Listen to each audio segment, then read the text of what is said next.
dads. Well, welcome everybody. And first thing I'm going to do today is acknowledge Father's Day. My father died 4 years ago. So 4 years ago today was the first Father's Day without Dad.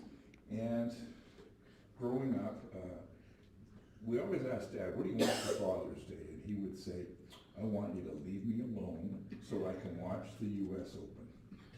That was the gift that he wanted. So we wanted to organize the day around Dad watching the U.S. Open. We would have snacks that we would take in, and of course, we'd all watch it with him. But that was his wish. So I thought of Dad this morning, up in heaven. He went out for a round of golf this morning on a beautiful sunny day. And now he's sitting with his other buddies that are all up there with him, having a beer and watching the golf. So prayers and gratitude to my father. The Father's Day can be challenging because not everyone had the same relationship with their father. Some didn't have a father. Some had a stepfather. Some had an abusive father. Some had a loving father. We all have had different relationships with the fatherly figures in our lives. And my only prayer is that you can find love and gratitude within yourself for whatever it was that unfolded for you.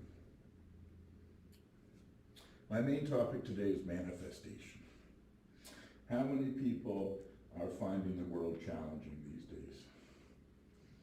All right, how many people have found the world challenging in the last couple of years?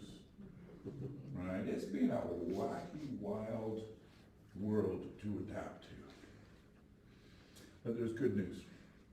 And Karen and I were talking about this before the service. In my experience and by my observation, there are millions of light workers at work,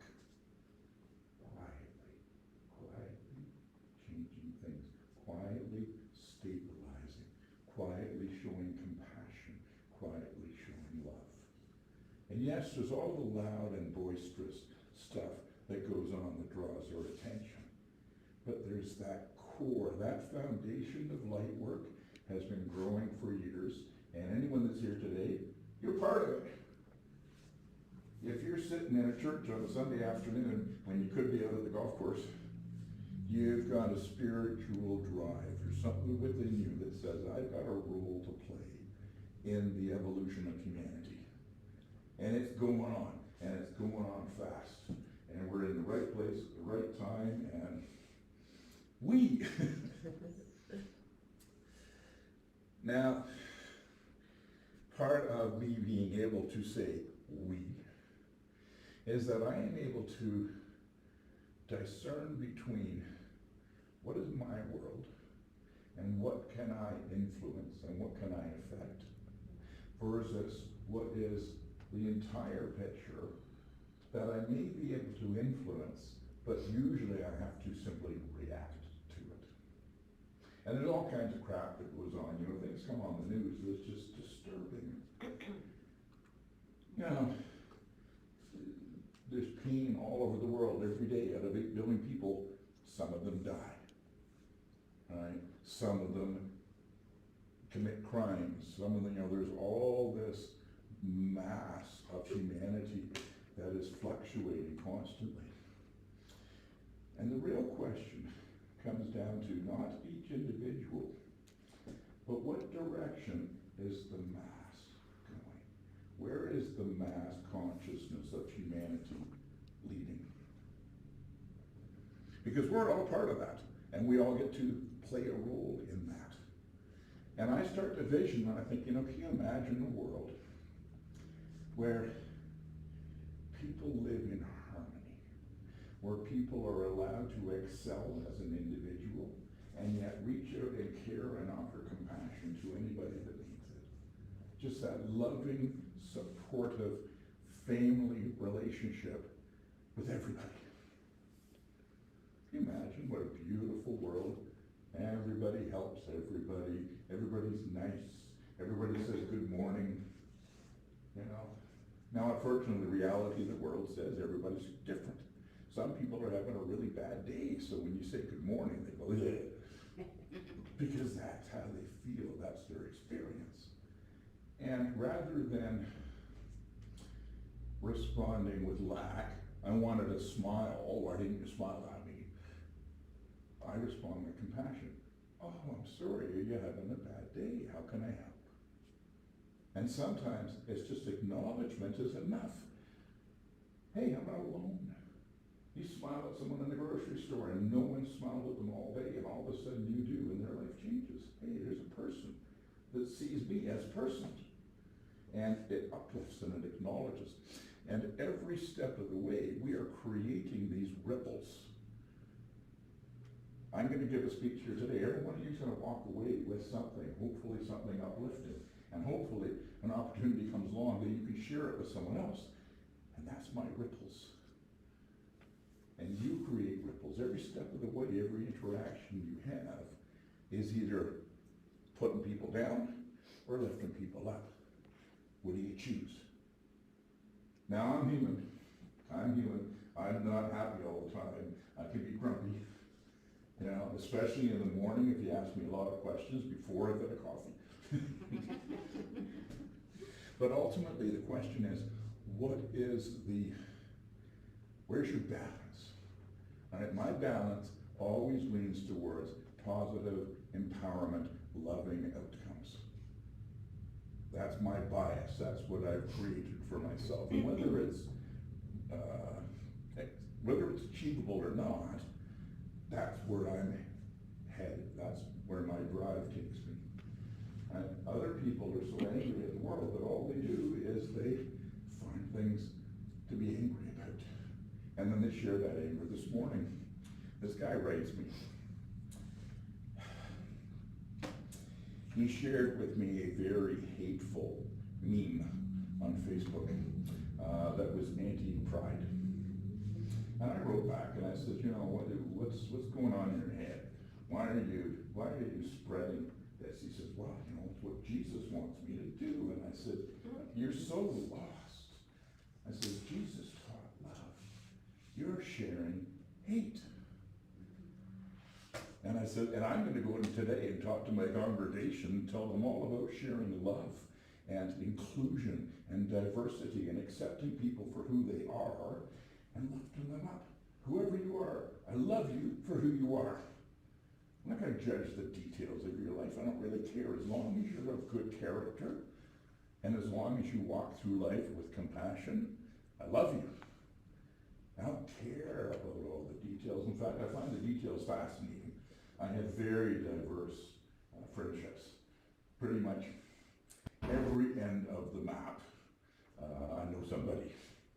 And I love that, and I've sought it out on purpose because how can we live in a world full of such variety and try and make everyone walk the same path? Right? We're here to uplift and create our own lives, our lives of joy. And once we're in joy, if we're walking through life with joy every day, what are we doing? We're sharing joy with other people. And sometimes they think you're wacky.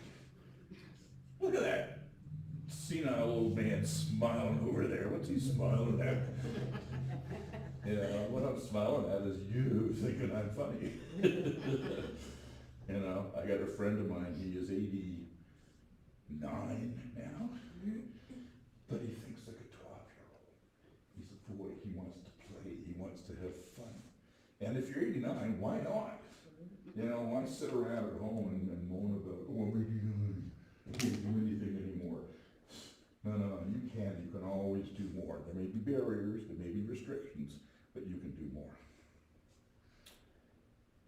I have been fortunate enough to have been assigned a project this year.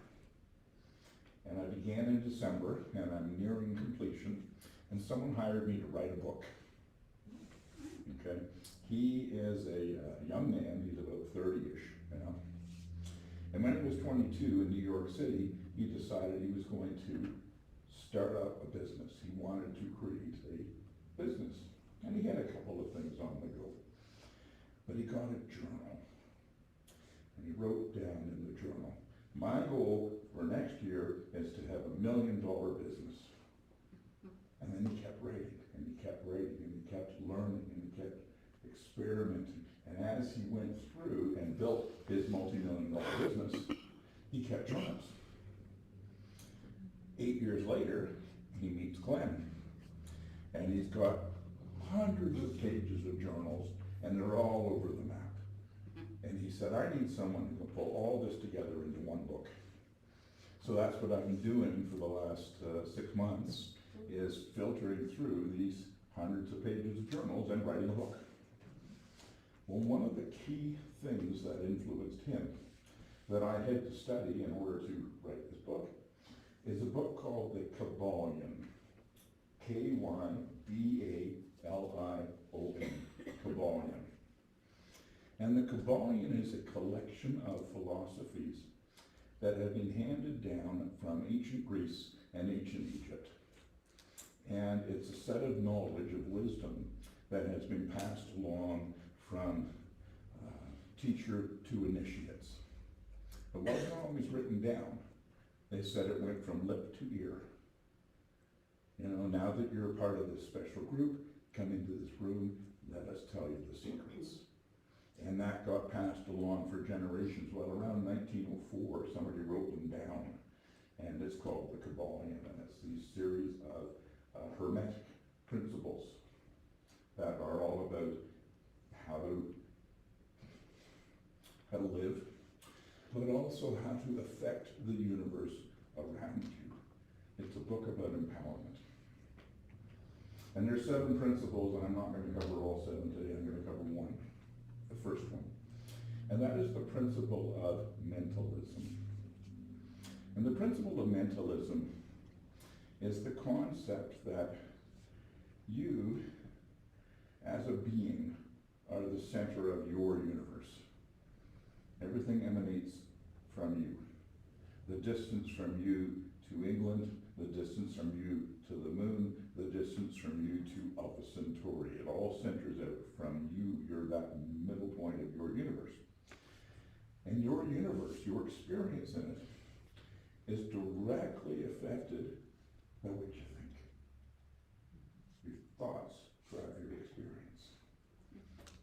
Something as simple as you're standing in a park. There's a bird chirping in the tree up there. And there's litter on the ground that someone's thrown down there. Where's your attention? You paying attention to the bird?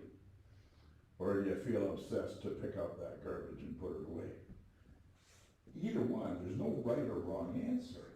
But where you direct your thoughts is going to change your actions, and it's going to change your outcome. Because while you're busy going down to pick up this garbage and put it in the tray and swear at whoever, you know, man, you were 3 feet from the garbage can, why didn't you just put it in there? While you're doing that, the bird flew away. You missed that opportunity to connect with that bird and its song. Maybe that bird had a message for you, but you got distracted with something else. Your thoughts, where you direct your thoughts, change your world. And this goes on all day, every day. Everything, when you're sitting at the stoplight in your car, where's your mind? When you're walking along the sidewalk, when you're sitting on your couch relaxing, your mind is telling you stories. You're looking back at yesterday and analyzing. You know, I should have said this. Or when she said that, I wonder what she meant. Well, I think she might have meant this. And you can go through and analyze. And I do. I can go back at night and I can completely replay a conversation and go, oh, that's what she was trying to tell me. Like, I'll get it in bed when I replay the conversation. So the next day I'll phone her and say, okay, I get it. Sorry.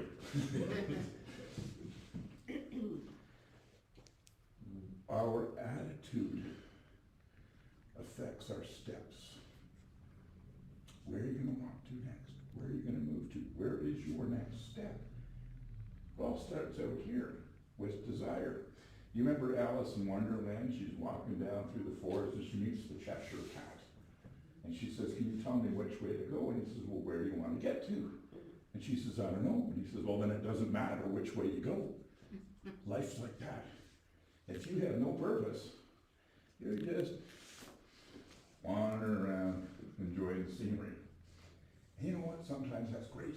Because when you do, when you're a blank slate, stuff comes in. Oh, you know what? If I'd been busy thinking about my dinner, then I would have missed totally that person singing a song, or whatever the mix and match is, right? Going through without a narrow focus opens up the world. You see 10 times as much. But in companion with that is the desire to create, the desire to manifest something. And it greatly helps if you have a vision in your mind what it is you want to create. It doesn't have to be ultra specific, just a general feeling. You know, like my general feeling a few years ago was I want to be able to support myself financially, but not be slave to a clock. I don't want to have to get up at 8 o'clock in the morning and go to work. I want to wake up when I feel like it, walk through to my desk, and do some work. And that's what I've created. I had that desire of being a free-floating consultant. And I work hard. I was working, midnight last night, sitting at my computer, formatting a book. Because I felt like it. I could have done it yesterday morning, but I felt like sleeping instead. Right? So I've created a world that allows me this constant flexibility while still progressing and while still creating. You are empowered to do the same thing. And it begins with your vision. What do I want to create?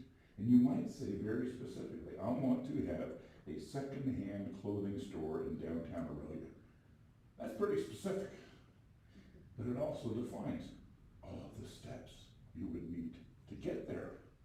Where is it going to be? Who's going to finance it? Who's the landlord going to be? Where am I going to get the clothes? There's all these other details to start to fill that vision. You may have a completely different vision. Maybe that different vision is realistic. Maybe it's not.